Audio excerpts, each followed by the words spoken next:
The first thing Eli noticed was the silence.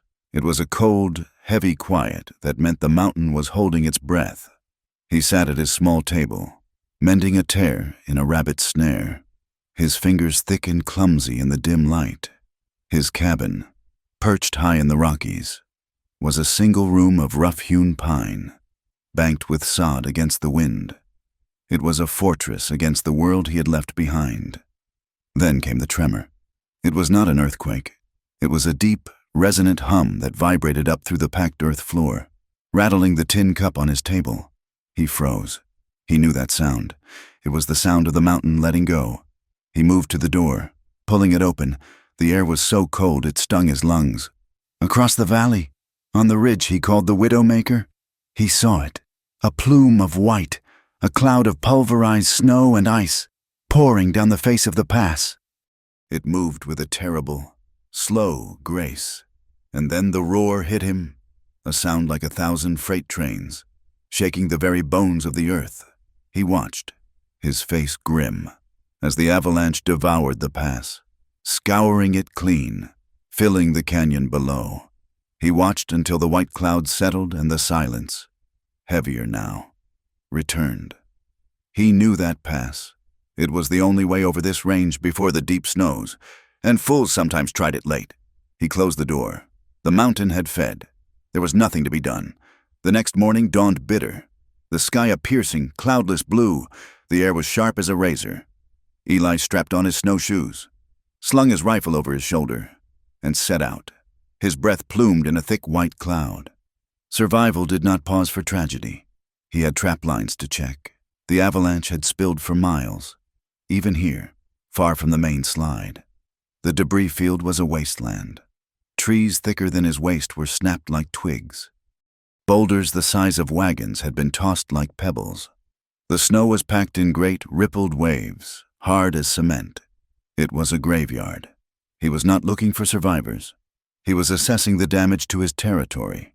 He moved along the edge of the destruction, resetting snares that had been ripped from their moorings. He was rebaiting a trap when he saw it. 20 yards away, just a shadow of dark color against the blinding white. He thought it was a piece of hide, maybe a deer caught in the slide. He moved closer, his snowshoes crunching. It was not hide, it was wool, a dark blue, torn and frozen. And sticking out of it was a hand. He stopped breathing. The hand was small, the skin a waxy, pale gray.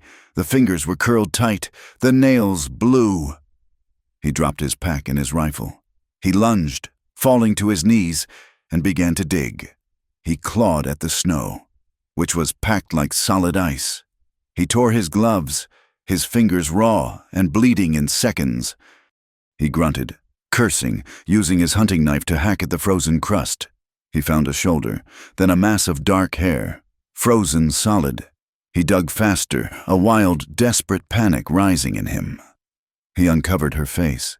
She looked like a porcelain doll, her lips a terrible shade of blue, her eyelashes frosted shut. He got his arms under her back and pulled. She came free from the snow's grip with a soft sigh. She was light, but a dead weight, a girl, maybe 20. Her calico dress was torn to ribbons, her boots gone. He put his face close to hers, his beard brushing her frozen cheek.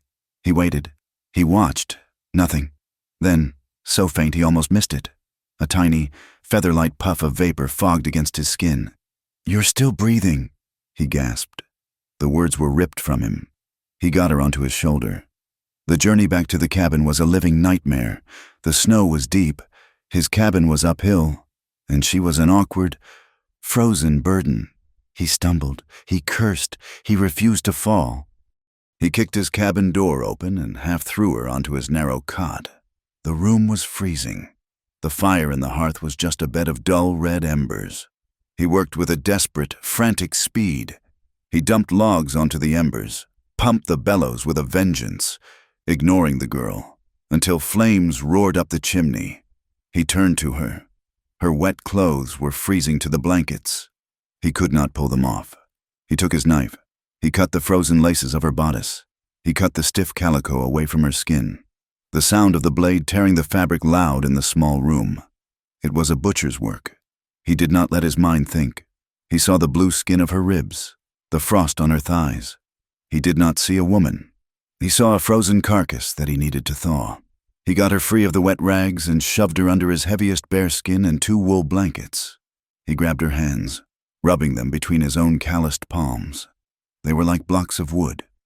He rubbed her feet, her arms, her legs, his own sweat dripping onto her frozen face. He worked for an hour, chafing life back into her limbs. The smell of the wet wool, the desperate, biting cold, the feel of a life slipping away under his hands. It took him back, 7 years ago. The smell of the wagon canvas, the air so cold it hurt his lungs. His wife, Mary, her face pale and drawn, holding their son, Thomas, inside her coat. Thomas was 4 years old. Eli had been a guide then, full of pride and skill. He had told the small party he could get them over the pass before the heavy snows hit. "I know this mountain like the back of my hand," he'd boasted. The blizzard had come from nowhere, a white wall that blinded them, a wind that screamed like a banshee. The wagon axles snapped. They'd huddled under the canvas. The cold, a living thing that crawled inside them. He'd rubbed Mary's feet, just like this.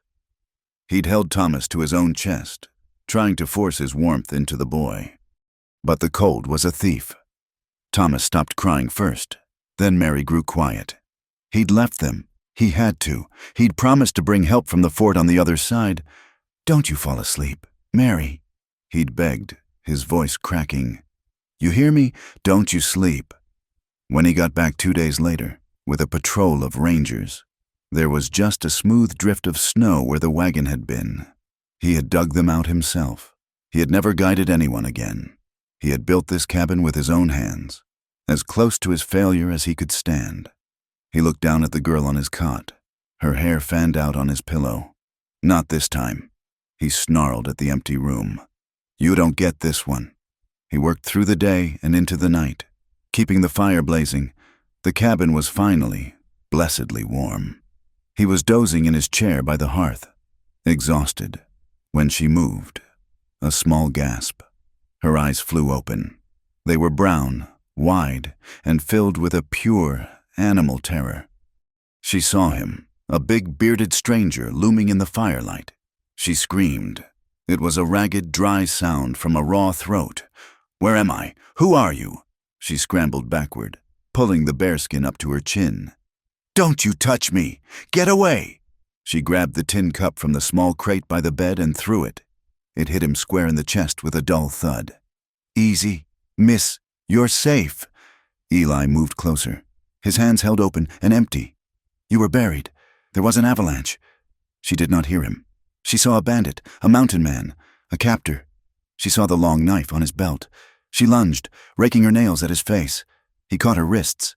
She was weak, thin as a bird, but her fear gave her a terrible, frantic strength. She struggled, kicking her legs under the blankets. "Please, no, please!"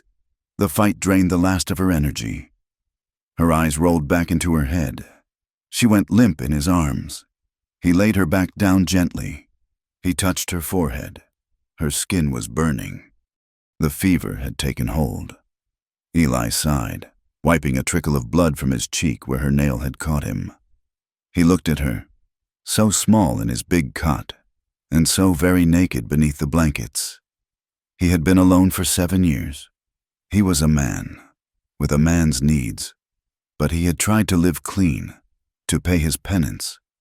Now, God was testing him in a new, cruel way. He had to tend this fever. He got a clean rag and a bucket of snow, setting it near the fire to melt. He had to wipe her down, to cool the fire in her. He pulled the blanket back, just enough to expose her throat and shoulders. He washed her face, her neck. He saw the delicate line of her collarbone. He quickly covered her again. He felt a deep, profound shame, as if he were a trespasser. He needed to build a wall. He started talking. His voice was a low rumble, meant to soothe himself as much as her. "Now, you listen," he said, dipping the rag in the lukewarm water. "We're going to beat this. It's just a fever. You're strong. You survived the snow. You won't let a simple fever take you."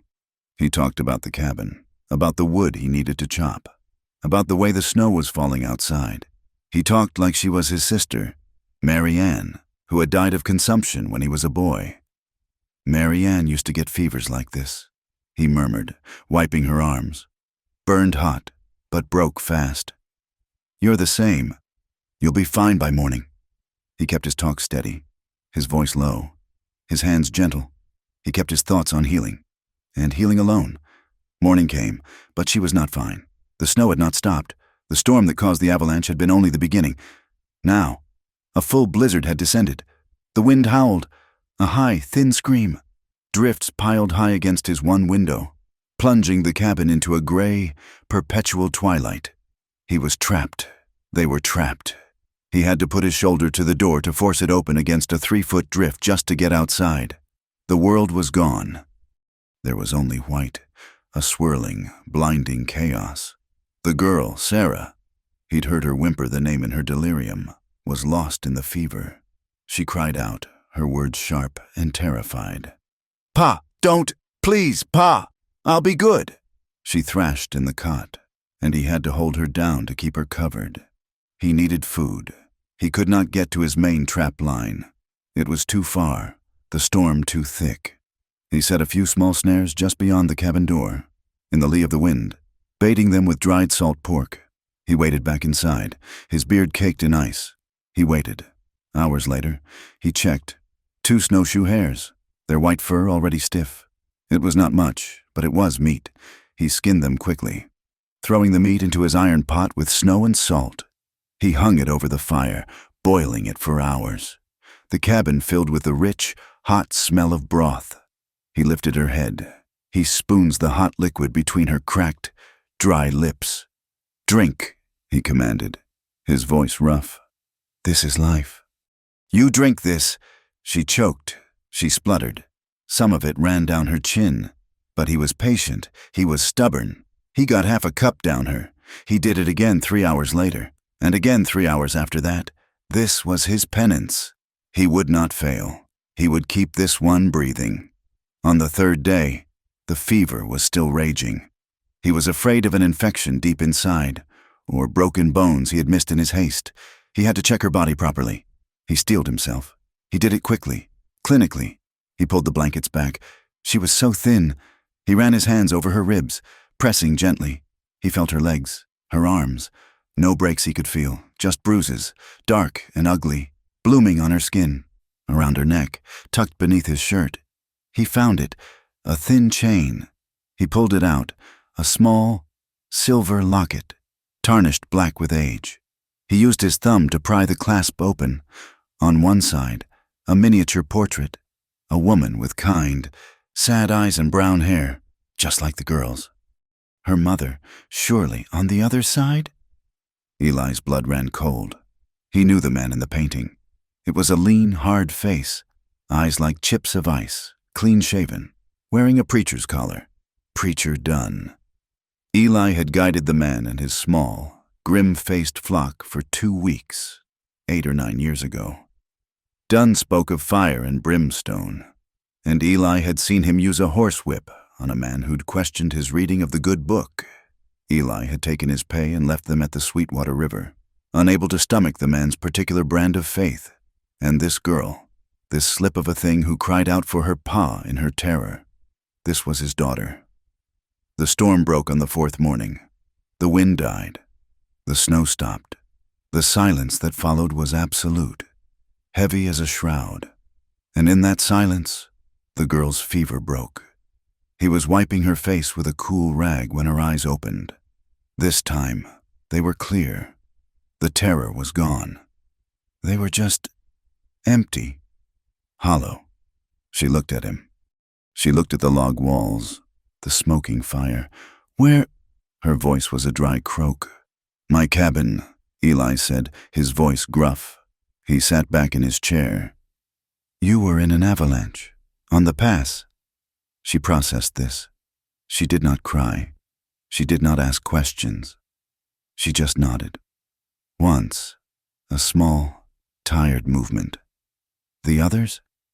"I found no one else. Miss—" She closed her eyes.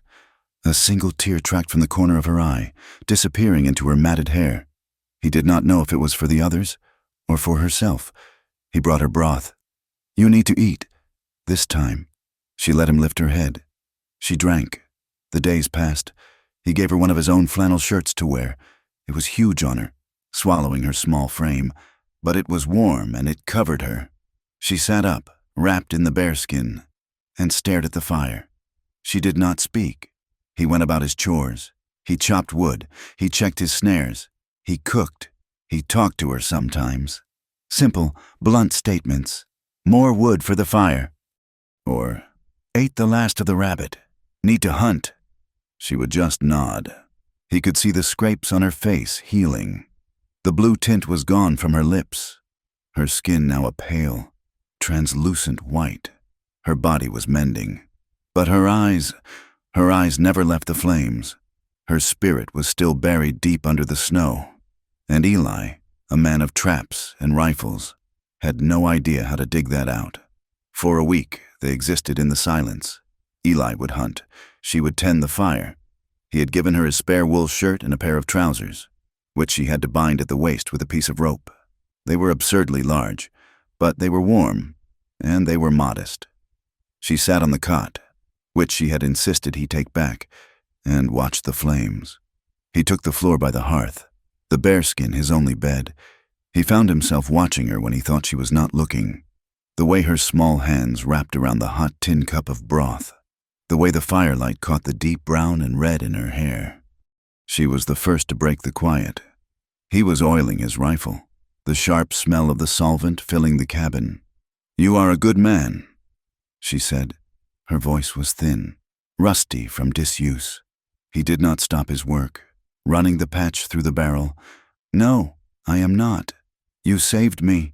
I found you. The mountain let you live. It had nothing to do with me." He snapped the action shut. She looked at her hands. "Where were you bound?" he asked, his voice rougher than he intended. "When the slide hit?" She tensed. He saw it in her shoulders, a small, protective hunch. We were traveling. That pass only goes one way, Miss West, to the territories." She was quiet for a long moment. "We were going east." Eli stopped. He set the rifle down. He looked at her, his gaze flat and hard. "East, over the Widowmaker, in winter." He shook his head. "Nobody goes east over that pass, not unless they're fools, or running from something they fear more than freezing to death." Her face crumpled. She buried it in her hands, and for the first time since she woke, she began to cry. It was not the loud sobbing of a girl, but a deep, silent, hopeless weeping that shook her small frame. Eli's hardness dissolved. He felt like a brute. He sat on the edge of the cot, keeping his distance. "I'm sorry," he mumbled. "It ain't my business." "My name is Sarah," she whispered, her face still hidden. "Sarah Dunn." Eli's blood went still. He had known, from the locket, but hearing her say it aloud made it real. "Dunn," he repeated, his voice carefully neutral. She looked up, her eyes red, her face streaked with tears. "You know him?"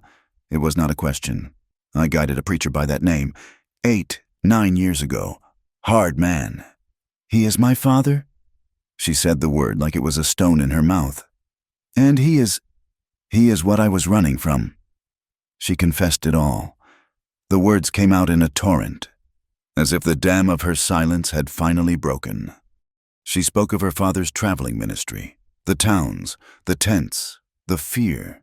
She spoke of his hand, which was quick to strike, and his eyes, which were cold as a winter river. He promised me," she said, her voice dropping so low Eli had to lean in to hear. "To a man, Mr. Abernathy. He's old. He has property near St. Louis. He gave my father money for the ministry, and I was part of the price." She took a shuddering breath. I heard them talking. The wedding was set for the 1st of the month. I took my mother's locket, and what little money she had left me. I ran. Those men in the wagon, they were freighters. I paid them everything I had to take me west, to California, anywhere." She looked at the floor. "I told you we were going east. I was afraid. I thought you might be one of his men, that you would send me back." She scrubbed at her face with the oversized sleeve of his shirt. "They didn't want to take the pass. They said it was madness. I gave them more. I had a ring, my mother's. I gave it to them. It's my fault. I killed them all, just like he said I would. He said I was wicked, that I would bring ruin." Eli stood up. He walked to the small, frost-caked window, staring out at the blinding wall of white. His own guilt, the one he lived with every day, rose up in his throat, hot as bile. "No," he said, his voice a low growl. "It is not your fault. The mountain decides. It doesn't care about wickedness. It just is." He turned back to her. She looked so small, a child drowning in his clothes. He had not spoken of his own failure to anyone, not in 7 years. "I was a guide," he said, his voice hollow. "I brought settlers west. I was arrogant. I thought I knew this mountain better than God himself." He told her. He told her about Mary, about his son, Thomas. He told her about the blizzard, and the axle, and the promise he'd made. "I told her not to fall asleep." His voice cracked. He cleared his throat, angry at the weakness. "I told her I would be back. I left them. To save myself. I told myself it was to get help, but I left them." He described finding the wagon buried. He described digging them out with his own hands, their skin like blue marble. "I am not a good man. Sarah, I am a coward who built his house in sight of his own grave. I am cursed. I live here to pay for what I did. You were just unlucky enough to be buried in my graveyard." She did not say anything. She just looked at him, her eyes wide, the tears forgotten. She saw him, and in that moment, the cabin, which had been a shelter for her and a prison for him, became something else. It became a shared space. The days that followed were different. The silence was no longer empty. It was full. It was full of their shared confessions. Sarah grew stronger. She got up from the cot. She began to take charge of the small space. She used his rough broom of bound twigs to sweep the packed earth floor. He found her one afternoon trying to mend a tear in his coat with his clumsy awl and a piece of sinew. He stopped her. "You'll ruin your hands. It is better than doing nothing," she said, her voice quiet but firm. He watched her. He taught her how to bank the fire at night so the embers would last until morning. He taught her how to read the sky for the weather. The cabin was impossibly small. It was 12 feet by 16 feet. 1 room, 1 cot, 1 chair. He slept on the floor, rolled in the bearskin, close enough that he could hear every breath she took. They moved around each other like dancers in a space too small. When he came in from checking his traps, stamping snow from his boots, she would be at the fire, and he would have to brush past her to hang his rifle. His arm would graze her back. He would smell the scent of wood smoke in her hair, and something else, something clean and female that he had not smelled in years. He would mutter an apology and move away too quickly. She watched him. She watched the way he moved, a man of such size and strength. Yet he was quiet. He never slammed the door. His hands, though scarred and calloused, were gentle when he handled the rabbit pelts. When he handed her a plate of stewed meat, their fingers would touch. A jolt, like a static spark, would pass between them. They would both pull back, their eyes meeting for a brief, heavy second, and then look away. He fought himself. Every hour. He was a man, and he had been alone for a long, cold time. She was young and beautiful under the grime and the fear. He saw her, not as a preacher's daughter, not as a victim, but as a woman. The thought shamed him. He would punish himself for it, staying out longer on the trap line, coming back half frozen. The desire chilled out of him, at least for a while. She was just as conflicted. Her father had taught her that men were masters, that their touch was for ownership, for correction. Mister. Abernathy's gaze had been wet. Hungry. It had made her skin crawl. But Eli, he had cut her clothes from her body, and he had not harmed her. He had slept beside her, and he had not touched her. He looked at her. Yes, she saw the hunger in his eyes sometimes, and it frightened her. But it was not the same. It was not the coldness of her father or the rot of Abernathy. It was something else, something hot and honest, and it made her feel a strange, forbidden warmth deep inside. One night, another storm blew in. This one was worse than the blizzard. The wind did not howl. It shrieked. It sounded like a living thing, a monster, trying to tear the roof from the cabin. The small structure groaned.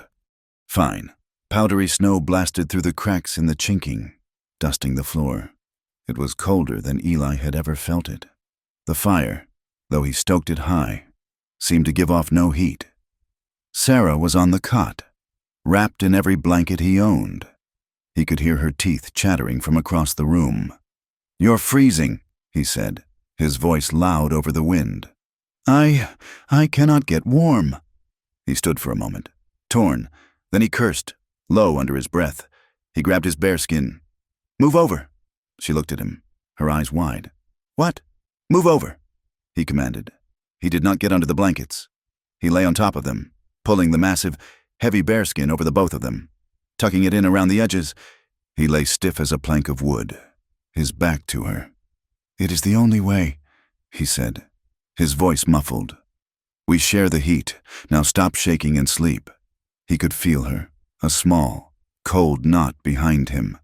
He lay awake, listening to the storm, every muscle in his body rigid. After an hour, she was still shaking. It was a deep, terrible trembling. "It is all right," he said, his voice gruff. "The cabin will hold." "It is not the cold," she whispered. He realized she was not shivering. She was trembling. It was the storm, the confinement, the memories. It was all the terror she had held inside, shaking her apart. He did not know what to do. His mother used to hold him when he was scared, awkwardly, clumsy. He reached back, putting one heavy arm over her side. "You are safe," he said. It was all he had. "You are safe here." He felt her small body jolt at his touch. Then, slowly, she uncurled. She pressed herself against his back, her small, cold face buried in his wool shirt. She did not cry. She just trembled, like a trapped bird, until the trembling finally quieted. He lay there, a wall of heat and muscle, a shield against the wind, and for the first time in 7 years, he was not alone. The storm passed. The next morning, the cabin was filled with a new, sharp tension. They had shared a bed. Nothing had happened. And yet, everything had. They did not speak of it. Eli went out, cleared the snow from the door. Sarah made broth. The air between them was thick, heavy. He was kneeling at the hearth, poking the embers, trying to bring the fire back to life. He was tired. He had not slept. She was behind him, coming from the water bucket, her feet silent on the floor. He stood up, turning. Just as she stepped forward, he ran right into her. His chest hit her shoulder. His arm brushed hard against her breast. They both froze. The only sound in the cabin was the sharp hiss of snow falling from the roof. Eli jerked back as if he had been shot. A dark red flush crept up from his collar, disappearing into his beard. He looked horrified. He looked ashamed. "Miss Sarah," he stammered. "I am sorry. I did not see you. Forgive me." He looked down at his hands, as if they were the guilty ones. She looked at him. She saw his shame. He was apologizing. He was ashamed. No man had ever been ashamed of touching her. Her father would have backhanded her for being in his way. A strange, powerful feeling rose in her. It was not fear. It was something else. Boldness. She stepped forward, into the space he had just vacated, before he could move, before he could speak. She rested her head, just for a moment, against his broad, solid chest. She could feel his heart hammering against her cheek, like a rabbit in a snare. "You did not hurt me, Eli," she whispered. Then, just as quickly, she stepped back. Her face was pale, but her eyes were steady. She turned and went back to the cot, leaving him standing by the fire, stunned into absolute silence. He did not move for a full minute. He had faced bears, blizzards, and his own ghosts. But that small gesture, that simple, trusting touch, had undone him completely. That night, a new danger came. Eli was outside, resetting the snars that the storm had buried. The moon was a sliver, the stars cold and sharp. The world was blue and white. He heard it, a howl. It was not a coyote. It was the deep, throated, lonesome call of a mountain wolf. It was answered, first by one, then another, then a full chorus. He saw them, at the edge of the clearing, just beyond the tree line. Shadows, gray and black, big. He counted 6, a pack. They were thin. He could see their ribs, even from here. The avalanche and the storms had ruined their hunting. They were desperate, and they could smell the cabin. They could smell the 2 warm bodies inside. Eli went back inside, his face a grim mask. He barred the door, a heavy oak beam. Sarah looked at him. "What is it?" "Company," he said. He took his axe. He went to his wood pile and began splitting logs, not for burning, but for stakes. He found rags, his small can of oil. "Stay inside. Do not open this door. No matter what you hear." He went back out. She watched through the window. He worked with a grim, efficient speed. He drove the stakes into the frozen snow, making a wide circle around the cabin. He wrapped the oil-soaked rags around the top of each one. He went to each one, lighting them with a taper, a perimeter of fire. He came back inside, his breath pluming. He took his rifle from the pegs. He sat in the one chair, placing it by the window. He laid 6 cartridges out on the small table. "Will the fire?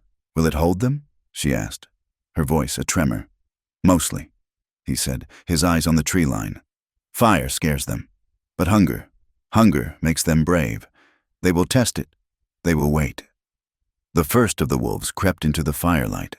Its eyes were yellow, glowing like hot coals. It sat on its haunches, just beyond the ring of torches, and watched them. Eli chambered around. The metallic shick-shack was the loudest sound in the world. He settled in to wait. Sarah sat on the cot, watching him, his rifle steady across his knees. He was the only thing between her and the cold. Hungry, dark. The wolves stayed for 3 nights.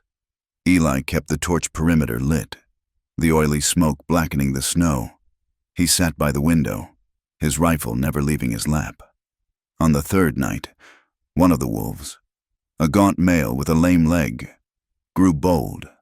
It darted past a sputtering torch, testing the line. Eli did not hesitate. The cabin exploded with the rifle's roar. The wolf dropped, a dark stain on the snow. The rest of the pack vanished. He sat, reloading the single round, his ears ringing, and waited out the rest of the night. In the morning, both the dead wolf and the pack were gone. The siege was broken. The standoff had changed something. The cabin felt safer, more a fortress than a prison. And with this new sense of security, Sarah began to truly heal. She was no longer the hollow-eyed girl who stared at the fire. The color had returned to her face, a pale rose instead of the waxy white. She began to take possession of the space, moving with a quiet, growing purpose. She had found his meager sewing kit, a frontiersman's set of thick needles, an awl, and a spool of dried sinew.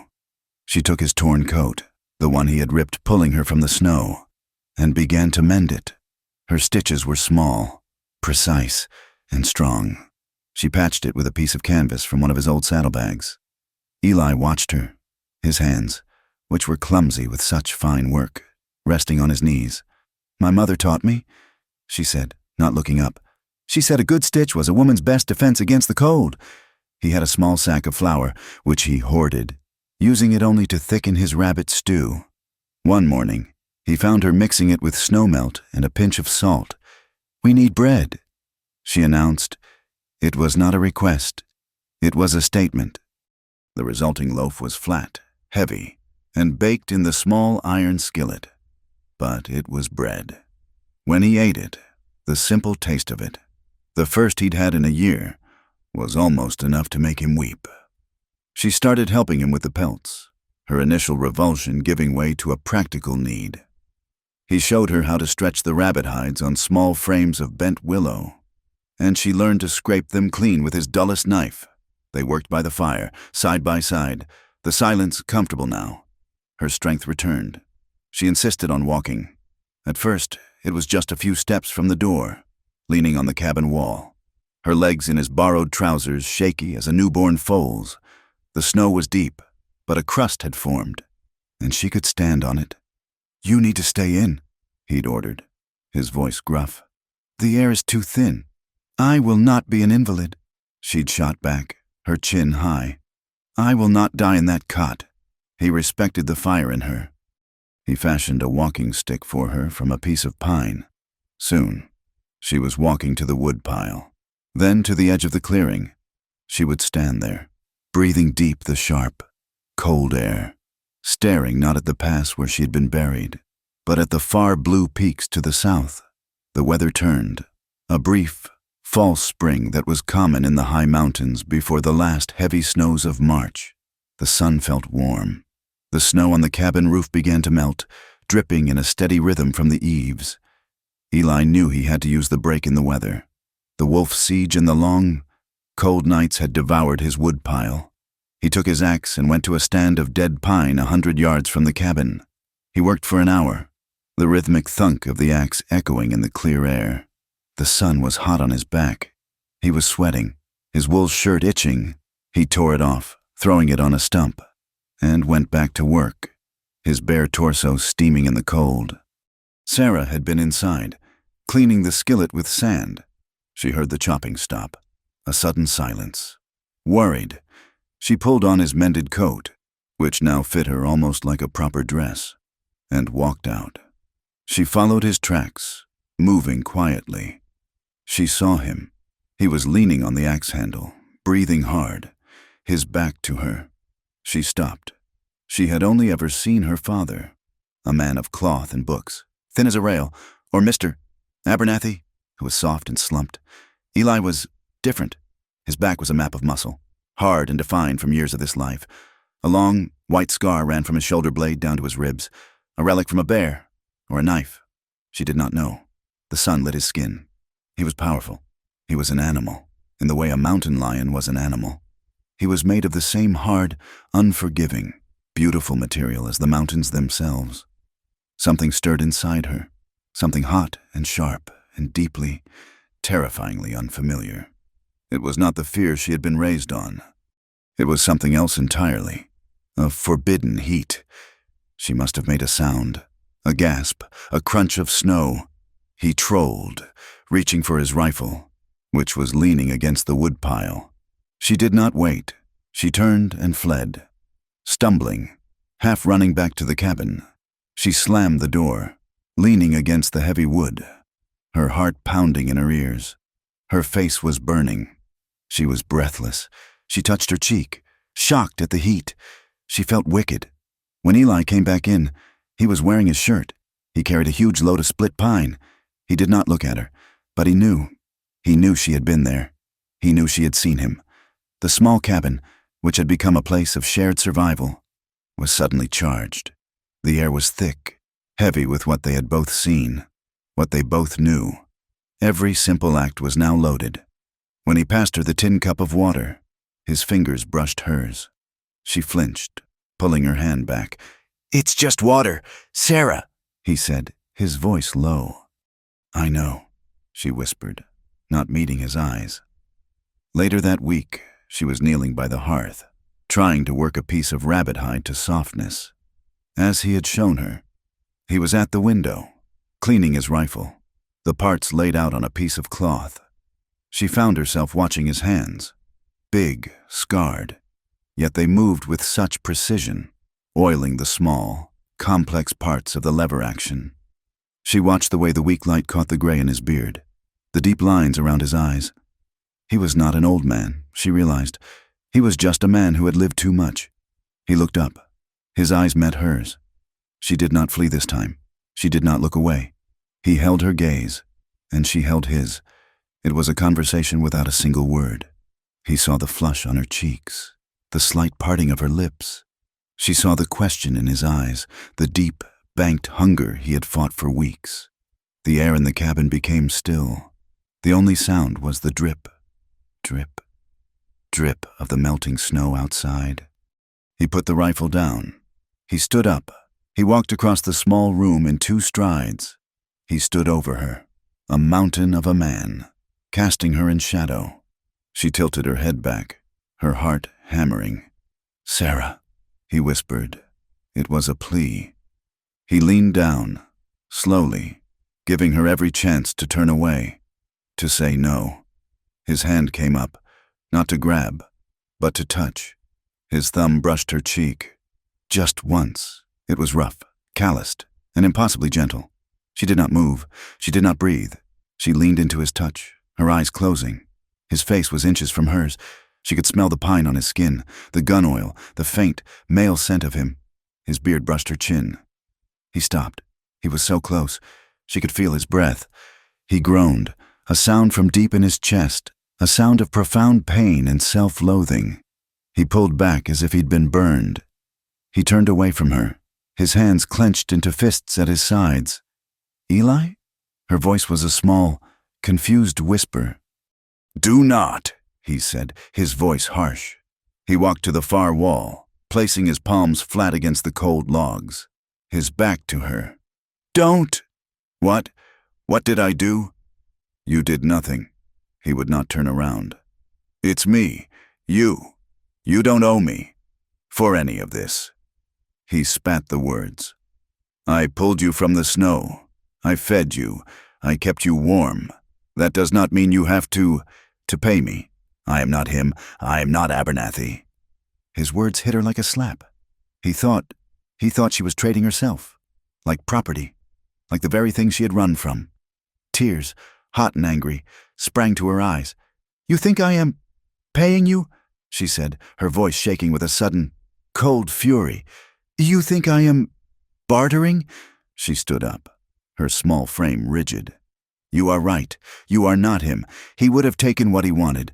You think that is all a woman has? That is all I am." She was so angry. She was trembling. "Or is it?" she whispered, the anger draining, leaving a cold, hollow fear. "Is it because you think I'm spoiled? Because he touched me? Because he sold me? Do you think I am ruined?" That one word, ruined, hung in the air. It was the word her father had used. It was the word the world would use. Eli turned around, his face a mask of anguish. "Ruined." He said the word as if it tasted foul. He walked back to her, and his eyes were not hungry now. They were blazing.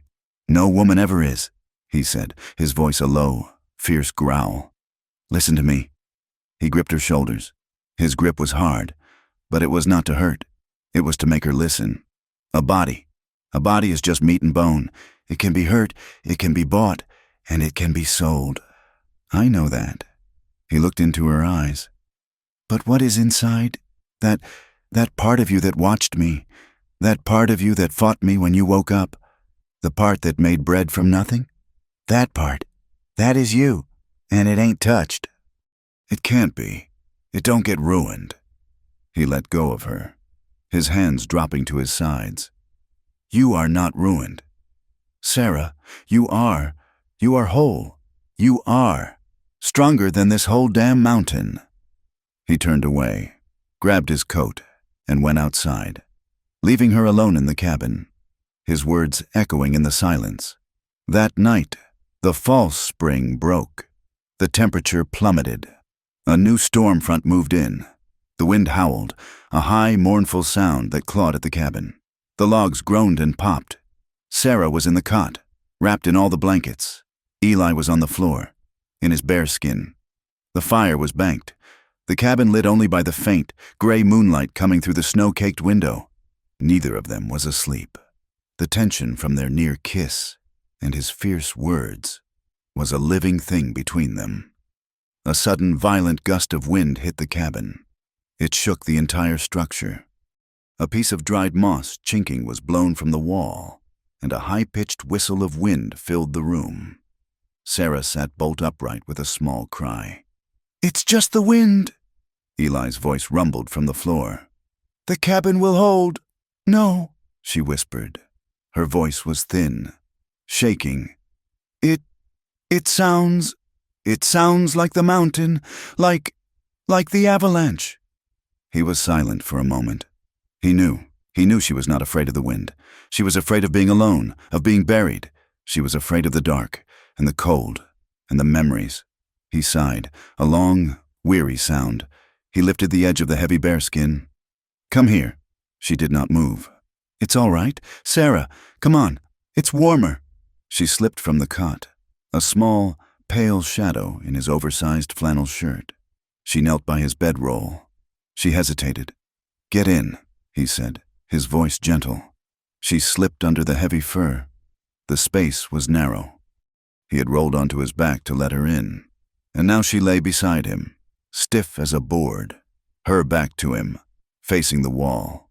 She was trembling. He lay on his back, staring at the roof beams, his arm inches from her. He could feel her shaking. "It's all right," he said, his voice a low rumble. "You're safe. I won't let it. I won't let anything happen." She did not answer. She just shivered. He did not know what to do. He was trying to be good. He was trying to be honorable. But she was cold, and she was afraid. He sighed, giving up. He rolled onto his side, facing her back. He draped one heavy arm over her waist, pulling her back against his chest. He was a furnace. His body was a solid wall of heat. He tucked the bearskin in around her. She gasped, her whole body going rigid. "It's just for warmth," he mumbled, his face in her hair. "Just stop shaking. Go to sleep." She did not move for a long time. Then, slowly, inch by inch, the stiffness left her. She let her weight rest against him. Her trembling slowed, then stopped. He held her. Nothing more. His body was a shield. Her back was pressed against his chest, her legs tangled with his. He held her like he had held his son. He held her like he had held his wife. He held her like she was the only living, warm thing left in the world. He did not sleep at all. He slipped out of the bedroll before the sun was up. She did not stir, her face peaceful in sleep, her cheek buried in the fur where he had been. He needed the cold, sharp air to clear his head. He pulled on his boots and coat, grabbed his rifle, and stepped outside. The wind had died. The world was still. A fresh layer of snow, 2 inches deep, covered everything, clean and perfect. He walked to the edge of the clearing, his eyes scanning the trees. He was checking for wolves. He found tracks. He knelt. His heart turned to a cold, hard stone. They were not wolf tracks. They were boot prints, worn heels. 2 different sets. The men had been there in the night. They had stood behind the big pine, no more than 50 yards from his door. They had watched the cabin. They had seen the smoke. They had seen the ring of burned-out torches. They had seen a fortress. They had circled wide, then headed back down the mountain. He stood up, his face a mask of iron. He looked back at the cabin, at the thin wisp of smoke rising from the chimney. She was in there, asleep, safe. He went back inside, his movements quick and silent. He barred the door. He began checking his weapons. Sarah woke to the sound, the metallic snick of a cartridge being chambered. She sat up, clutching the bearskin to her chest. Eli was standing by the window. He had his coat on. He had his ammunition belt strapped around his waist. His rifle was in his hand. "Eli?" Her voice was thick with sleep. "What is it?" He turned, and his face was the face of a stranger. It was the face of the man who had survived 7 years alone. It was cold, hard, and dangerous. "We got company," he said, his voice flat. "Wolves. Are they back?" He shook his head, his eyes on the tree line. "Worse." He looked at her. "Men, 2 of them. They were watching us, sometime in the night." The sleep fled from her, a cold, sharp dread. Worse than the avalanche, worse than the wolves. Seized her. She knew, with a certainty that stopped her breath. She knew. "He found me," she whispered, her hands flying to her throat. "My father, he sent them. They came to take me back." Sarah's panic was a cold, sharp thing. He will take me back. Eli, you do not know him. He will not. Eli's voice was flat. It cut through her fear. He was no longer the gentle, conflicted man who had held her. He was a trapper, a hunter. He was a man defending his territory. He moved with a swift, cold purpose. Listen to me, Sarah. There is no time for fear. We do what we must. He went to the cot and threw the mattress and blankets aside. He gripped the edges of two of the wide floorboards and lifted. They came up in one piece, revealing a shallow, dark space beneath. It was his root cellar, lined with stone, smelling of damp earth and the few shriveled potatoes he had left. It was barely 3 feet deep. It looked like a grave. Get in, he said. She stared at it. The snow had been a grave. Now this... No, get in. His voice was not cruel, but it was absolute. They will be here by nightfall. They are moving slow, uphill, but they will come. You will get in. You will pull this bearskin in with you. It will be cold. You will not make a sound. You will not cough. You will not move. No matter what you hear, do you understand me? No matter what. She looked at him, her eyes wide, but she saw the iron in his. She nodded. Not yet. He replaced the boards. He put the cot back, but he did not make it. He threw the blankets on it, as if a man had just risen from it. He took her things, the few items of clothing she had mended, her walking stick, the small bowl she used. He shoved them into a sack and hid it in the woodpile outside. He scrubbed her cup and plate and put them with his own. He erased her. In 10 minutes, the cabin belonged to one man again. He spent the rest of the day preparing. He took his axe and notched the heavy log beam that barred the door. He wedged a small, empty tin can into the notch, balanced precariously. If they force the door, he said to her, the bar will lift, the can will fall. It will give me a second's warning. He set 2 of his wolf traps, the ones with the iron teeth, outside, burying them in the snow just off the main path to the cabin, under a light dusting of pine needles. He was not trying to catch them. He was trying to slow them, to lame a horse, to make them curse and reveal themselves in the dark. The sun began to set. The sky turned a bruised, angry purple. The cold returned, sharp and clear. It is time, he said. Sarah's face was pale, her lips bloodless. She looked at him, and her eyes were full of a terrible, final trust. He helped her into the dark hole. He passed her the bearskin. Breathe slow. Sarah, through your nose. Do not freeze. Eli, she whispered, her hand gripping his forearm. I will handle this. He placed the boards back. The heavy wood scraping into place was a sound of finality. He moved the cot over them, kicked the dirt floor to hide the seams, and threw the blankets down. He sat in his chair. He put the fire out. He did not want the smoke to welcome them, and he wanted the darkness to be his friend. He sat in the cold, dark cabin. He chambered around into his rifle, and he waited. Hours passed. The only sound was the wind and the pounding of his own heart. Sarah, beneath the floor, was so silent. He wondered if she was even breathing. Then he heard it. A horse. A low nicker, answered by another. They were close. He heard a man curse, a low, sharp sound. One of them had found his trap. He rose from the chair, melting into the shadows beside the door. A heavy boot hit the packed snow of his porch. Then, a fist hammered on the door. Not a knock, a summons. Eli waited. "Hello, the cabin?" a voice called. It was smooth, too smooth for the mountains. "We are lost travelers. We need shelter." Eli waited. He let the silence stretch. He let them get colder. "We know you are in there," the voice called again, angry now. "We saw your tracks. Open the door, or we will open it for you." Eli thumbed the hammer of his rifle back. The click was tiny, but to him, it was as loud as a cannon. He spoke, his voice a low growl, coming from the darkness. "State your business." There was a pause. "We are looking for shelter." "Keep looking," Eli said. Another pause. We are United States Marshals." The second man's voice. Rougher, called out. Open in the name of the law. Eli almost smiled. It was a poor lie. Marshals did not travel in pairs. In the dark, in a blizzard, without announcing themselves. Go away, Eli said. He heard them whispering.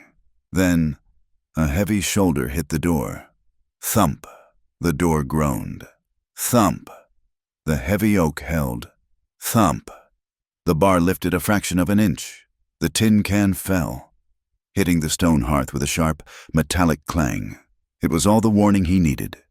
Eli kicked the door open himself, exploding out of the darkness with the rifle at his hip. He had been in the dark for an hour. They had been staring at a dark cabin. His eyes were open. Theirs were blind. He fired, not at them, but at the ground by their feet. The muzzle flash lit the world. He saw them. 2 men. One was thin, a weasel of a man in a long coat, his hand on his pistol. The other was big, a mountain of a man in a buffalo coat, holding a knife. The thin one yelped and fired his pistol, a wild shot that went into the roof. He's alone, the big one roared, and charged, his knife low. Eli did not wait. He worked the lever of his rifle, ejecting the spent shell, but the big man was on him. He brought the butt of the rifle up, smashing it into the man's face. There was a wet crunch of bone. The man roared in pain but did not stop. He grabbed the rifle barrel, yanking it, his knife hand coming up. Eli let go of the rifle, grabbing the man's wrist with both hands. They wrestled, 2 dark shapes in the snow, grunting, slipping. The man was immensely strong. He was forcing the knife, inch by inch, toward Eli's throat. The thin man, Sipes, was scrambling, trying to get a clear shot. Hold him! Harlan! Eli stomped hard on Harlan's instep. The man grunted, his grip loosening for a half second. It was enough. Eli twisted, put his shoulder into the man's chest, and shoved him backward. Harlan tripped over the woodpile, landing hard on his back. Eli did not pause. He lunged, drawing his own heavy hunting knife from the sheath on his belt. Harlan was trying to stand. Eli fell on him, driving the knife deep, once, into the man's chest, just below the ribs. Harlan let out a great, wet gasp. His body went rigid. Then, all the fight went out of him. Eli rolled off, gasping for air. He looked for the thin man. Sipes was standing 10 feet away, his pistol leveled, his hands shaking. Do not move, Trapper. Sipes hissed. You killed him. He was going to kill me. Eli panted, still on one knee. We just want the girl, Sipes said, his voice unsteady. Give us the girl, and we will. We will just leave. We won't tell no one what you did. What girl? Eli said. The preacher's daughter, Sarah Dunn. We know she is here. We followed her tracks. She is sick, her father says, mentally unstable. She needs a doctor. There is no one here, Eli said. He was stalling. He was calculating the distance. Liar! Sipes screamed. He was losing his nerve. We will find her. He stepped forward. Eli saw his finger tighten on the trigger. Eli threw his knife. It was not a wild throw. It was the practiced, underhand throw of a man who skins animals every day. The knife spun once and buried itself, thunk in Sipes' right shoulder. Sipes screamed, a high, thin sound. His pistol went off, the shot burying itself in the snow. He dropped the gun. He grabbed the handle of the knife in his shoulder, his eyes wide with shock and pain. He looked at Eli. He looked at Harlan, who was still and dark on the snow. He looked at the cabin, which was dark and silent as a tomb.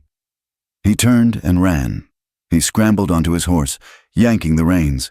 He galloped away, a desperate, broken man, disappearing into the darkness. Silence. The only sound was the wind, and Eli's own ragged breathing. The second horse, Harlan's, was still there, tied to a pine, its eyes wide. Eli picked up his rifle. He picked up Sipes' pistol. He went to Harlan. The man was dead. His eyes were open, staring at the cold stars. Eli closed them. Sorry, friend, he muttered. He searched his pockets. He found a few coins, a plug of tobacco, and a coiled length of rope. He went back inside. He barred the door, this time for good. He lit a candle. The small flame illuminated the room. It was chaos. The chair was overturned. Snow was everywhere. He went to the cot. He moved it. He lifted the boards. Sarah was in a tight ball. The bearskin pulled over her head. She was shaking so violently he could see the fur vibrating. "Sarah!" His voice was hoarse. "It is done. They are gone." She did not move. He reached down, his hands gentle. He touched her shoulder. "Sarah, you are safe." She uncurled, slowly. Her face was a mask of pure terror. Her eyes were huge, black in the candlelight. She had heard it all. The shots, the grunting, the scream, the silence. He reached down and lifted her out. She weighed nothing. He held her, and she was as stiff as a frozen branch. He sat her in the chair, the one he had righted. He wrapped his own blanket around her. She was still shaking. You, she stammered. "One is dead," Eli said, his voice flat. He had to be honest. "The other is wounded. He ran." She stared at him, at his face, which was grimed with snow and sweat. Then her eyes went to his arm. "Eli," she whispered. Her voice was sharp. "You are bleeding." He looked down. In the fight, Harlan's knife had gotten him after all. A long, shallow cut ran from his elbow to his wrist. It was dripping, a dark, steady patter onto the floor. He had not even felt it. The sight of his blood broke her paralysis. Her terror vanished, replaced by a fierce, sudden purpose. "Sit," she ordered. It was the voice she had used when she demanded to make bread. He was too tired to argue. He sat on the edge of the cot. She flew into motion. She found the rags she used for cleaning. She grabbed the water bucket. She knelt in front of him. "Let me see." She did not wait for an answer. She pushed his torn, bloody sleeve up his arm. The cut was long, but not deep. It was bleeding freely. She dipped a rag in the cold water and pressed it to the wound. He hissed as the cold hit the raw flesh. "Hold this," she commanded. She found a clean strip of linen she'd been mending. She had blood on her hands now. His blood. It was dark on her pale skin. She was not crying. Her face was a mask of concentration. She wrapped the wound, her small hands pulling the bandage tight. She had to lean close. Her hair fell forward, brushing his cheek. He could smell the scent of her. The clean, terrified, animal scent. He was sitting. She was kneeling. Her head was bent in intense focus. He looked down at the top of her head. He was exhausted. The strength that had carried him through the fight was gone. He felt hollowed out. He leaned forward, just an inch, and rested his forehead against her shoulder. He did not mean to. It was an unconscious movement, a surrender. She froze. She finished tying the knot, her fingers fumbling for a second. Then, slowly, she raised her head. Her face was inches from his. He was not a savior. He was not a captor. He was just a man who was bleeding. She looked at his mouth. She looked at his eyes. She was weeping now, but not from fear. The tears were silent, tracking through the grime on her face. Tears of gratitude, tears of terror, tears of release. "You killed him," she whispered. "He would have killed me," he said, his voice rough. "He would have taken me," she said. She raised one small, bloody hand. She touched his face, his rough beard, and then she kissed him. It was not a gentle kiss. It was desperate. It was clumsy. It was the taste of salt and blood and fear. She pressed her mouth to his. "A live thing, a confirmation. We are alive. You are alive. I am alive." He did not pull away. For a second, he was frozen. Then, something in him, something that had been dead for 7 years, broke open. His good arm came around her, his hand gripping her back. He pulled her off her knees, onto his lap. He kissed her back. It was all the loneliness, all the fear, all the weeks of fighting himself, all the hunger, poured into one, single, desperate act. He kissed her like a man drowning. He broke the kiss first, gasping. He looked at her, his eyes wild. "Sarah," his voice was a warning, a plea. "Do not. We We cannot. Do not, she whispered back, her hands framing his face. Do not send me away. Not now. Please. She was on his lap, in his arms. The body of a dead man lay cooling in the snow just outside the door. The cabin was a wreck. This was not right. This was not honorable. He stood, lifting her as if she weighed nothing. He carried her to the cot. He laid her down gently on the blankets. He stood over her, a dark shadow in the candlelight. He was giving her a choice. He was giving her an escape. She looked up at him. She was not the preacher's daughter. She was not the property of Mr. Abernathy. She was the woman who had survived the avalanche. She reached up one hand, her palm open. Stay, she whispered. He sat on the cot, his weight making it dip. He looked at his bandaged arm, then at her. He reached out and, with a trembling finger, he touched the locket at her throat. Then he began to unbutton the large flannel shirt she wore. He was slow. He was gentle. He was unwrapping something he did not understand, something precious and terrifying. She trembled. He saw it, a deep shiver that ran through her. I am afraid, she whispered. Her eyes were fixed on his. I know, he said, his voice thick. So am I. He did not rush. He held her. He kissed her face, her eyelids, her throat. He kissed the hands that were stained with his own blood. He held her until the trembling did not stop, but softened. He held her until her fear was not gone, but was smaller than her need to be held, to be alive. When he finally came to her, it was slow. It was emotional. It was a desperate, quiet claiming. It was not passion. It was a prayer. It was two people who had been buried. One by snow, one by guilt. Finding a warmth they thought was gone forever, he held her as she cried out, a small, pained sound, and he held her like she was the only warmth, the only life left in the world. Afterward, they lay tangled in the blankets and the bearskin. The candle had burned low. The cabin was almost dark. The dead man was still outside. Neither of them spoke for a long time. Eli was the first to move. He could not lie there. He got up. The wound on his arm was throbbing. He lit a new candle. He had to clean. Sarah watched him, clutching the bearskin to her chin. She watched him as he took the bucket and a rag and began to scrub the dark, bloody stain from the floorboards where Harlan had fallen. It was a grim, domestic act. He finished. He washed his hands, the water turning pink. He sat on the edge of the cot, his back to her.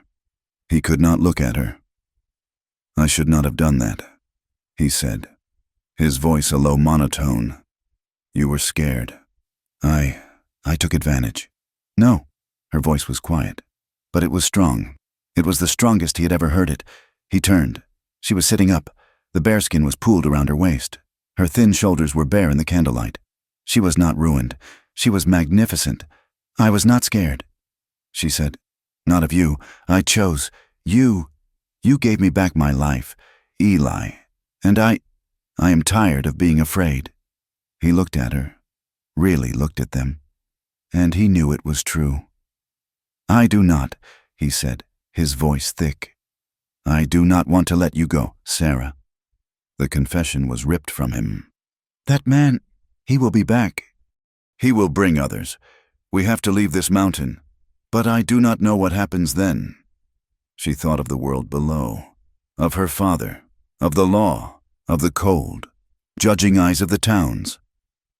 I do not know if I can go back to that world, she whispered. I do not know who I am. Out there, I only know who I am. In here, with you. He took her hand, his rough and calloused, hers small and stained. They woke the next morning to a new sound, dripping, not the slow, steady drip from the eaves. It was a chorus, a constant patter. Eli got up and unbarred the door. He opened it. A rush of warm, damp air met him. The sun was brilliant, the sky a deep, cloudless blue, and the snow, the great, deep, endless snow, was weeping. It was heavy, wet, and shrinking before his eyes. The thaw had come, the real thaw, The mountain was letting them go. "We leave," he said, his voice firm. "Now. That man will be back, and he will bring the law. Or worse. We have to be gone." He went outside. He dealt with the body of Harlan, dragging it into a deep crevice date, covering it with stones. He said a few words over it. He was a killer, but he was not godless. He took the bounty hunter's horse. It was a strong-looking bay. He took the saddlebags, and the dead man's rifle. He packed his own traps, his axe, the bear skin. Sarah dressed, not in his clothes, but in the torn, frozen calico dress, which she had mended. It was stiff and stained, but it was hers. They stood in the cabin for the last time, this small, rough room that had been her prison, her hospital, and her sanctuary. "Are you ready?" he asked. She nodded, her eyes clear. She put her hand in his. They stepped out into the bright, melting world and began the long journey down. The journey down was a new kind of hell. The mountain, in its thaw, was a treacherous, living thing. The high, clear cold was gone, replaced by a wet, heavy air that smelled of damp earth and pine. The snow, which had been a solid, predictable enemy, was now a rotten, collapsing trap. Eli led his horse, with Sarah riding Harlan's bay. The snow was too deep and soft to ride in most places, and they sank to their knees, then to their hips. He walked ahead, testing every step, using his rifle as a probe. Twice, the ground gave way beneath him, plunging him into hidden hollows. "It is the creeks," he explained, pulling himself out. "The snow made bridges. Now the water's melting them from underneath. Stay on my tracks." "Exactly." Sarah, her face pale, did as she was told. She was weak, and the thin mountain air burned her lungs, but she did not complain. She just watched his back, a solid, steady thing to focus on. They came to a wide, sloping field of snow. Eli stopped. He held up a hand. "Listen." She heard it, a low, trickling sound, the sound of running water, everywhere, under her feet. "We go fast," he said. "Do not stop. Do not look back. If you fall, get up."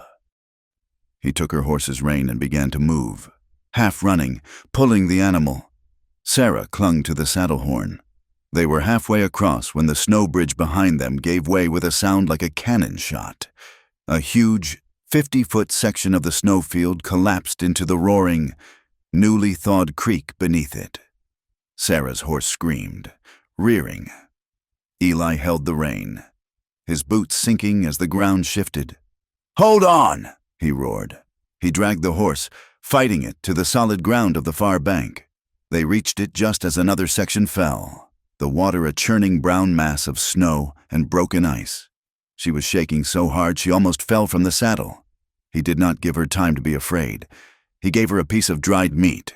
"Eat. We keep moving." It took them 3 days to get below the snow line. They were 3 days of wading through icy slush, of scrambling over slick, muddy rock slides. When they reached the tree line, they found the ground a sea of mud. When they finally had to cross the main river that drained the pass, it was a brown, angry torrent. Swollen with the entire mountain's melt, it was 100 feet across.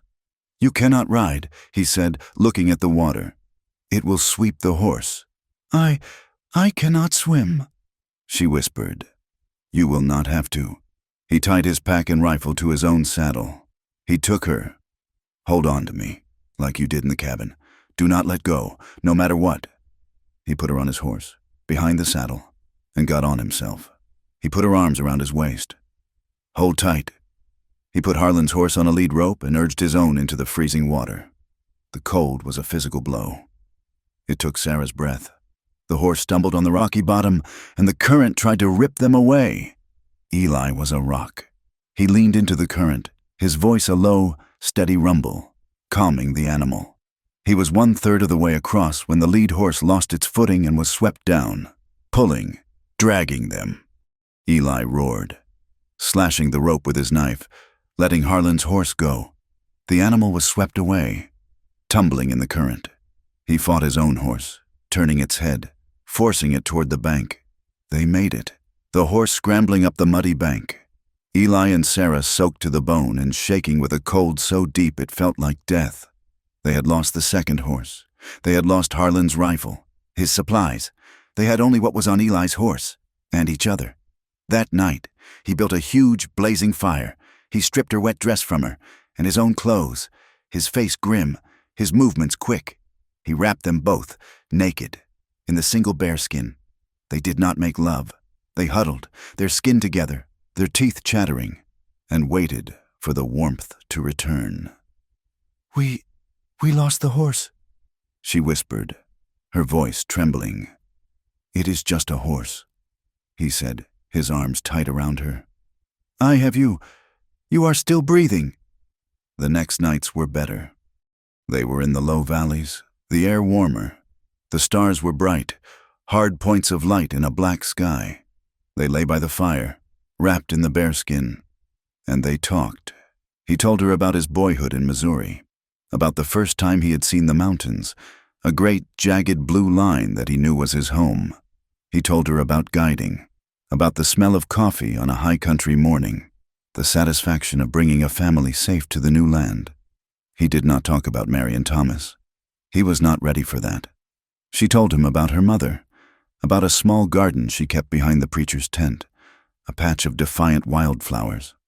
She told him about a locket, the one she wore, and how her mother had pressed it into her hand before she died. "Do not let him break you," her mother had whispered. He kissed her, by the fire, under the stars. It was not the desperate, bloody kiss of the cabin. It was slow. It was sure. It was a promise.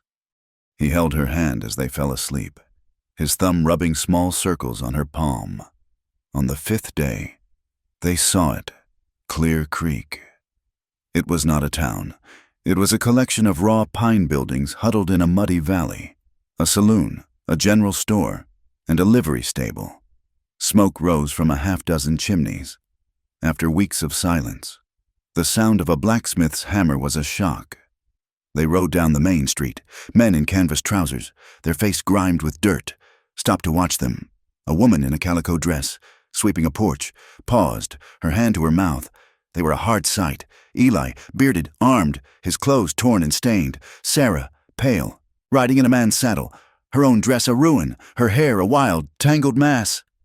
Eli ignored the stares. He stopped in front of the livery.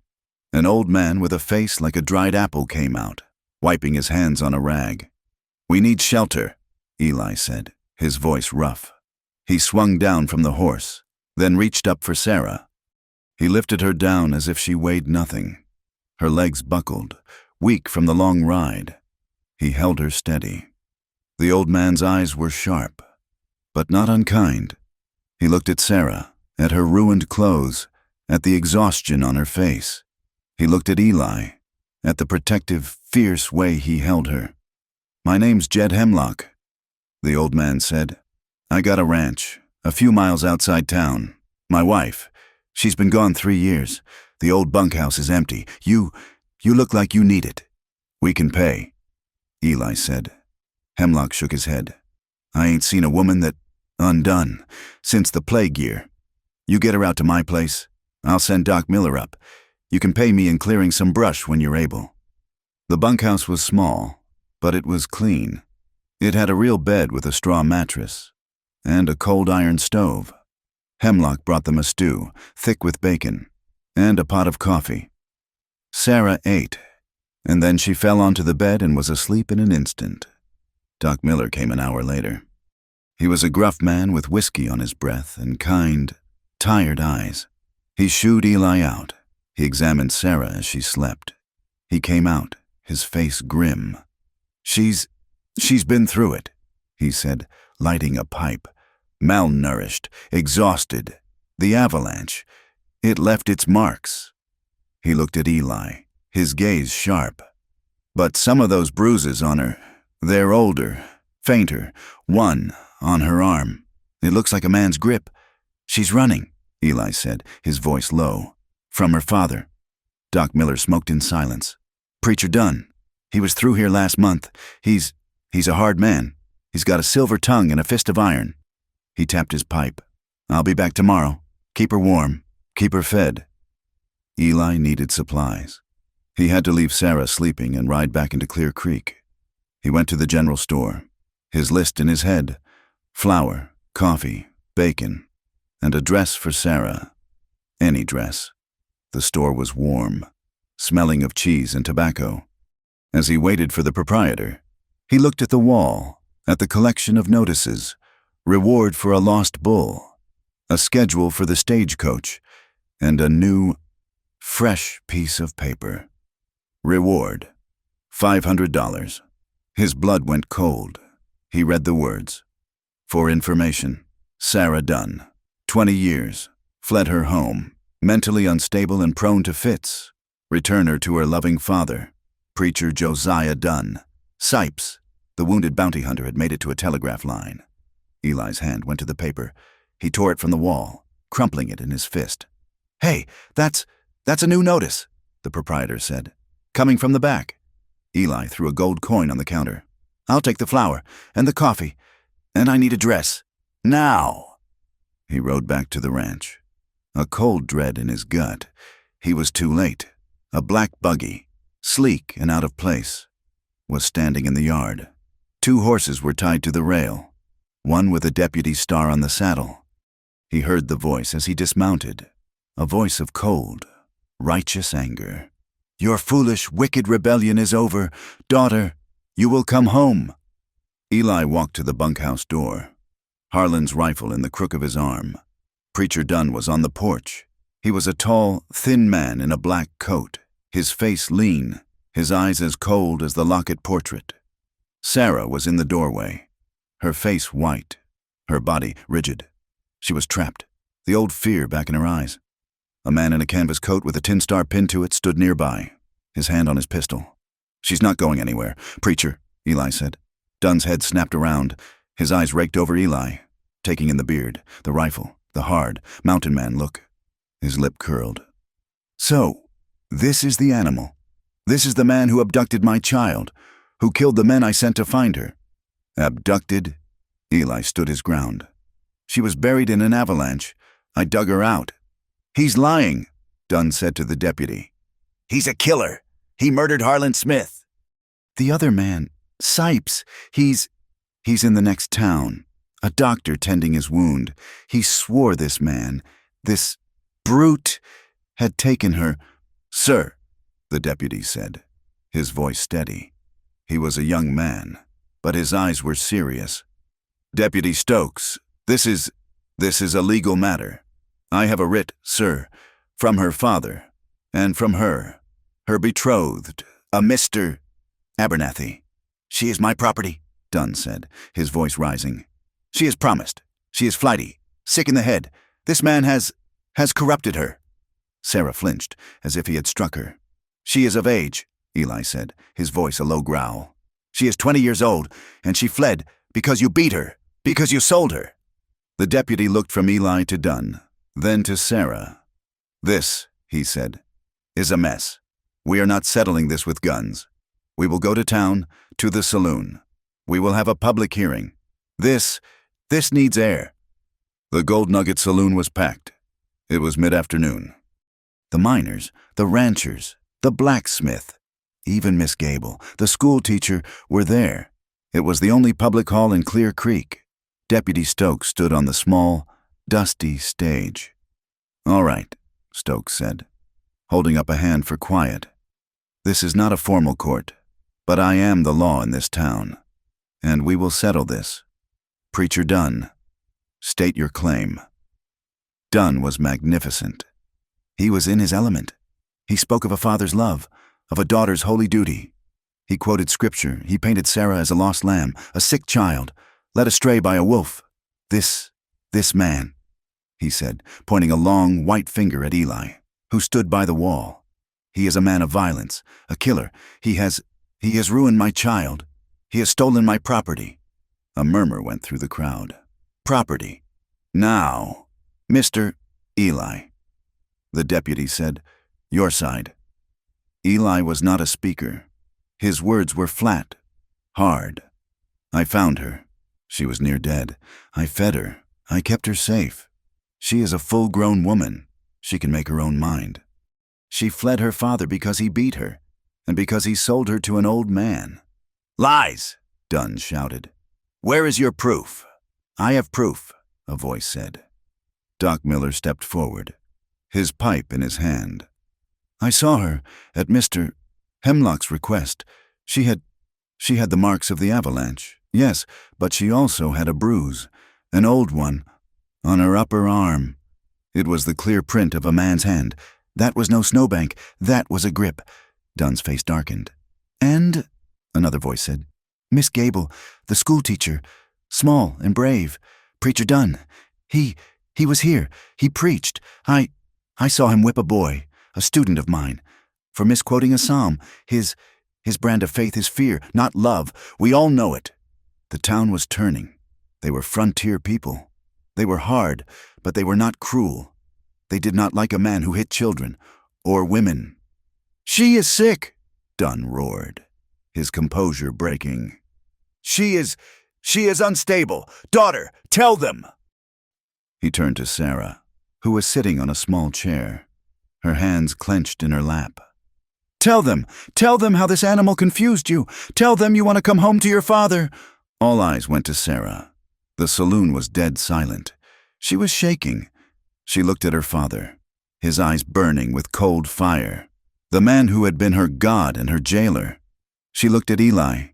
He was just watching her. His face was calm. He was not telling her what to do. He was trusting her. She stood up. Her legs were weak, but she stood. "My name," she said. Her voice was a whisper, but it carried in the silence. "My name is Sarah Dunn." She looked at the deputy. I am 20 years old." She took a breath. "I am not sick. I am not his property." She pointed a finger at her father. He sold me to a man, Mr. Abernathy, a man older than himself. He took money for me, as if I were a horse. When I refused, he struck me. "I ran," she said, her voice growing stronger. "I ran into the storm. I ran into the avalanche. I would rather have died on that mountain than go back." She looked straight at Deputy Stokes. Her eyes were clear and hard and raw. "I will not go back. I would rather you put me in your jail. I would rather you hang me than let him take me." This was it, the final, broken silence. Deputy Stokes looked at Sarah. He looked at the preacher, whose face was a mask of pure, white-hot fury. He looked at Eli. He looked at the miners and the ranchers and the doctor. He took off his hat. He scratched his head. "Preacher," he said, his voice quiet. I got a writ here. It says you're her guardian, but she ain't a child. She's a full-grown woman." He looked at the paper. "And this betrothal, she says it was a sale. That's a high court matter, and I ain't a judge. But I ain't a kidnapper, neither. She's made her choice plain. I cannot force her to go with you." "The law!" Dunn shrieked. "She is mine."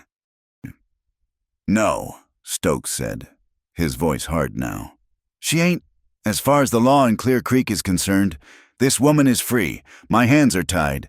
You will all burn," Dunn screamed, his voice cracking. "This town, this pit of vipers, you will burn in hell."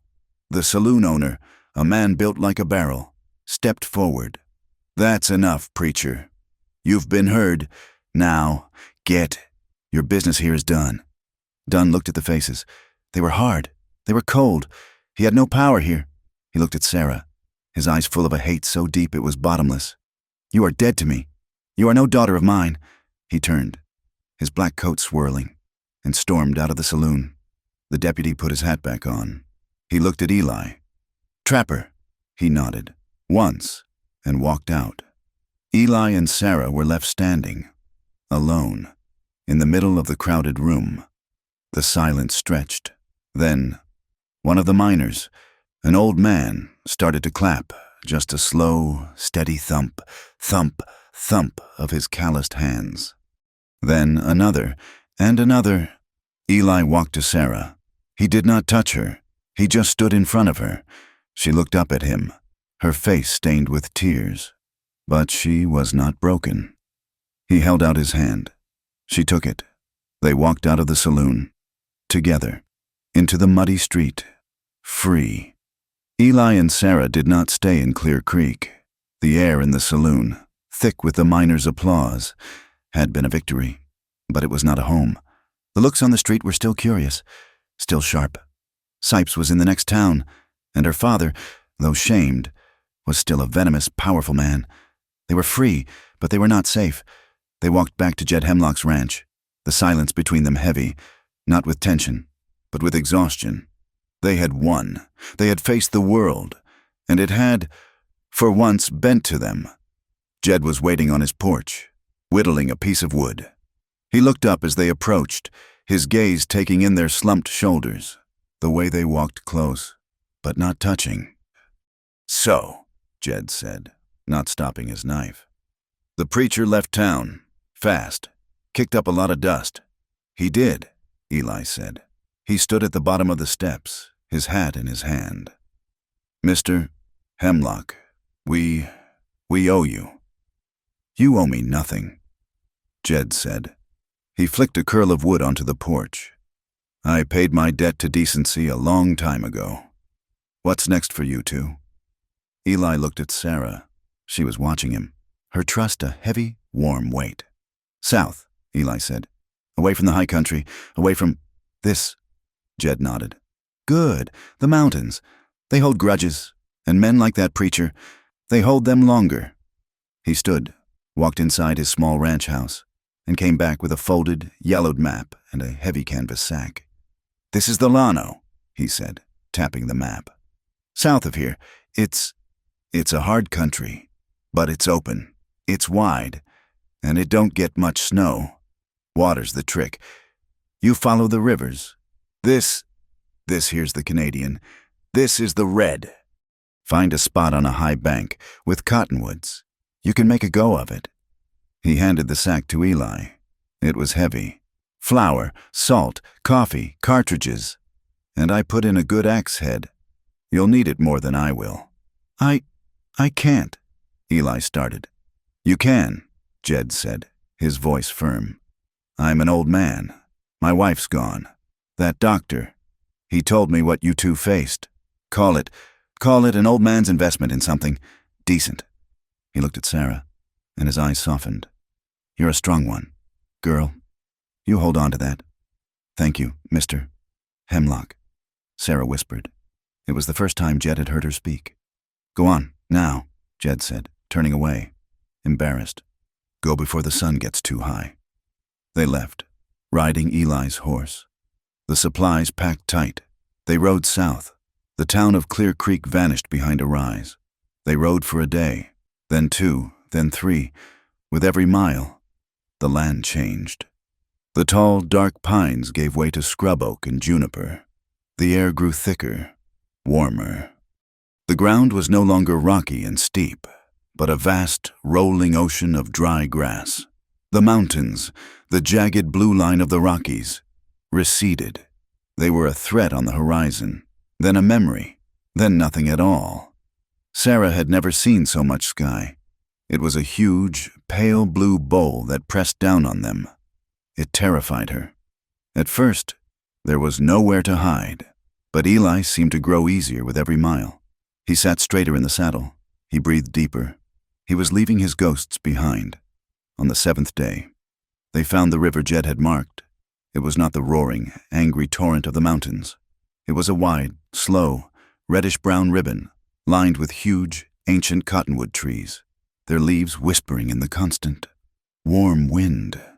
They rode along its bank for another day. Eli was looking. He would stop, dismount, and drive his heel into the dirt. He would look at the trees, at the way the land lay. Finally, he stopped at a wide bend. The river curved, leaving a high, flat bank of rich, dark earth. A thick stand of cottonwoods provided shade and, more importantly, lumber. "Here," Eli said. It was all he said. He got off the horse. He looked at the land, at the river.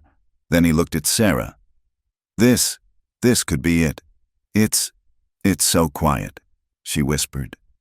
"It's ours," he said. They did not claim it with a deed or a flag. They claimed it with an axe. The first weeks were the hardest. They had no shelter. Eli built a lean-to from branches and canvas, a poor protection against the wind. But it was not cold. The nights were cool, the days hot. Then the real work began. A house. This was not a pine cabin, built from a forest. This was the plains. This was a sod house. Eli attached the axe head to a handle he carved from a thick cottonwood branch.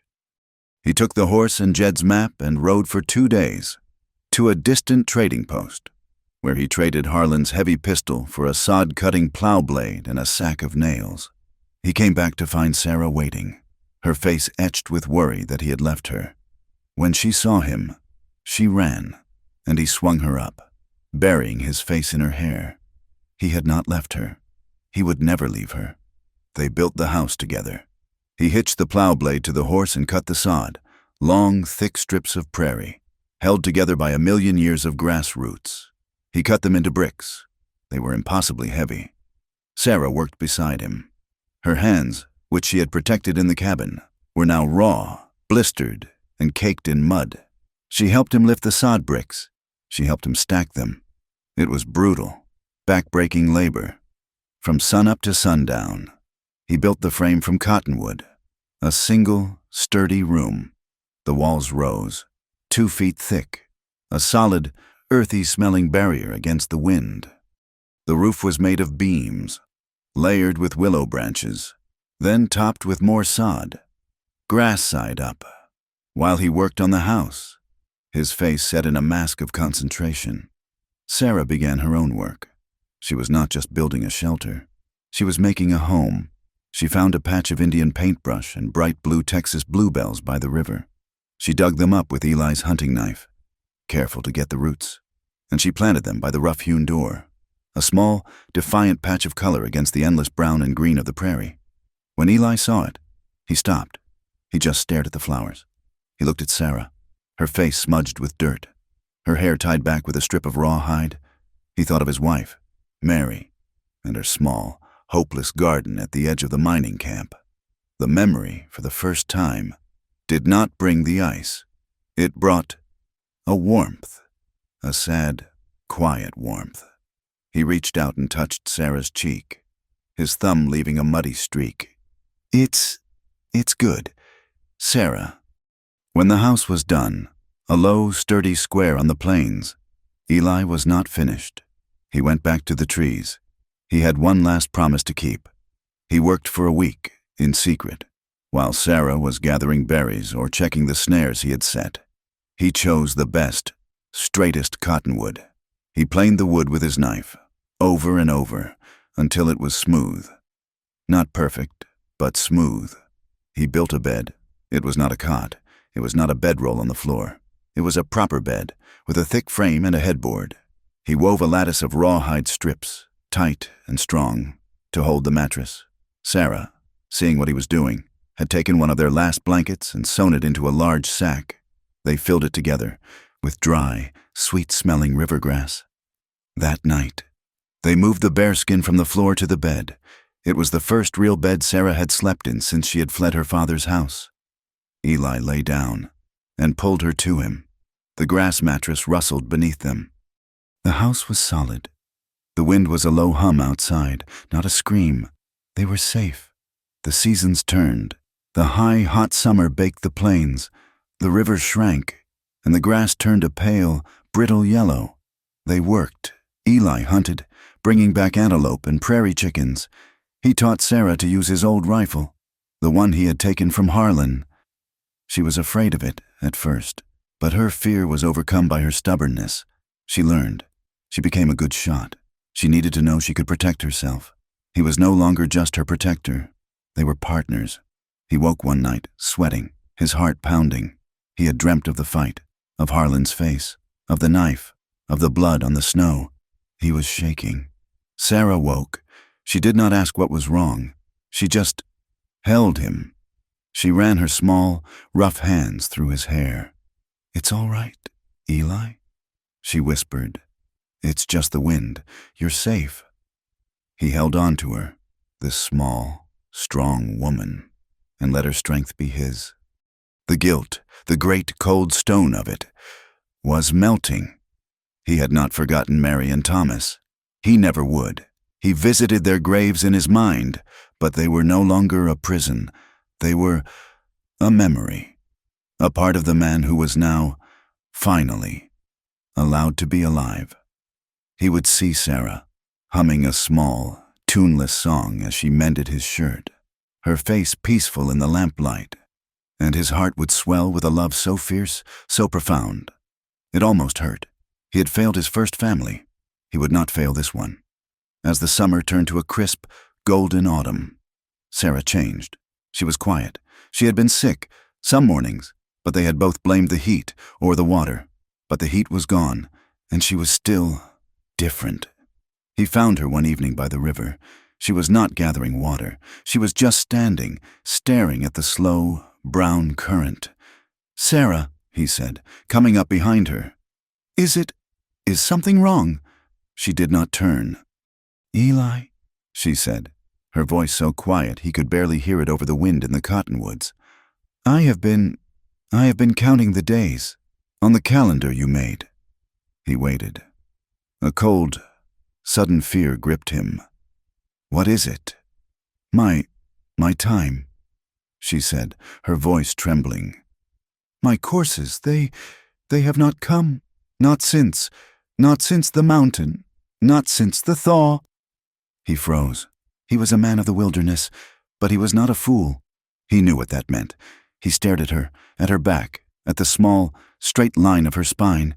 He tried to speak. He could not. She turned to him, her eyes wide, glistening with tears. She thought he was angry. She thought he was horrified. I think, Eli, I think I am with child." The words hit him. He did not move. A child. A child? He did not see Sarah. He saw a blizzard. He saw a small, blue face. He saw a grave he had dug with his own hands. The terror of that loss, the old, black, bottomless grief, rose up. What if he lost her? What if he lost this one, too? "Eli?" she whispered, her hand reaching for him, her face crumpling. The fear lasted for one terrible second. Then it was gone. It was washed away by something else. Something huge. A wave of feeling so powerful it took his legs. He stumbled. He fell to his knees in the damp earth by the river. A child. His child. A new life. A life he had not destroyed. A life that they had made. He put his face in his hands. And this man, who had not wept when he dug his wife and son from the snow, who had not wept when he killed Harlan. He wept, great, gasping, tearing sobs that shook his entire body. It was a storm. It was the breaking of the long, cold winter in his soul. Sarah was terrified. She knelt in front of him, her hands on his shoulders. "Eli, please, what is it?" He grabbed her. He pulled her into his arms, his face buried in her hair, his tears soaking her dress. "A child," he choked out. "Sarah!" "A child." He pulled back, his hands framing her face, his eyes raw. I thought my life was over. I thought God had forgotten me, that I was just penance." He touched her, his hand moving with a reverence he did not know he possessed, to her flat stomach. "You, and this is grace." He was weeping with joy. He was laughing and crying. He kissed her, a desperate, wet, salty kiss. "I promise you," he said, his voice thick and broken. "I promise you, both of you, a life, a good life, a life of sun, and this river, and freedom." He looked around, at the vast, open land, then back at her. "No more snow, Sarah," he whispered, his voice fierce. "I promise you, never again, no more cold, no more mountains, no more snow." The final scene came weeks later. It was late autumn. The air was cool and sharp, the sky a deep, aching blue. The cottonwood leaves had turned a brilliant, blazing yellow. The house was finished. A thin curl of smoke rose from the stone chimney.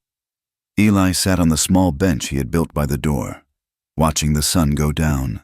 It was a fire in the sky, a blaze of orange and deep purple. The door opened. Sarah came out, a wool blanket wrapped around her shoulders. She was beautiful.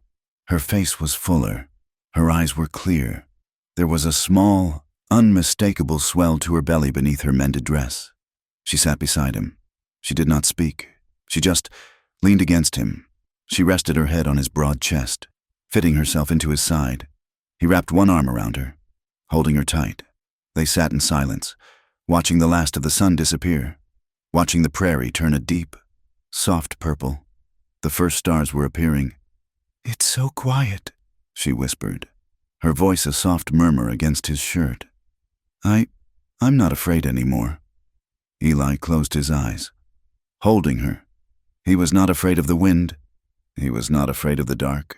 He was not afraid of his ghosts. He kissed the top of her head. He whispered the words that had been the start of it all, the words that were his only truth. "You're still breathing. That's all I need." Thank you so much for listening to this story. I hope it brought a little of the Old West and a little bit of warmth to your day. This is From Wild West, and I truly appreciate you spending your time with me. If you enjoyed it, please do let me know in the comments where you are listening from. I love to see how far these stories travel.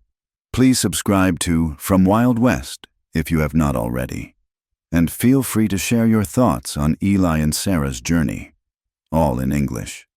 I read every one. Thank you again.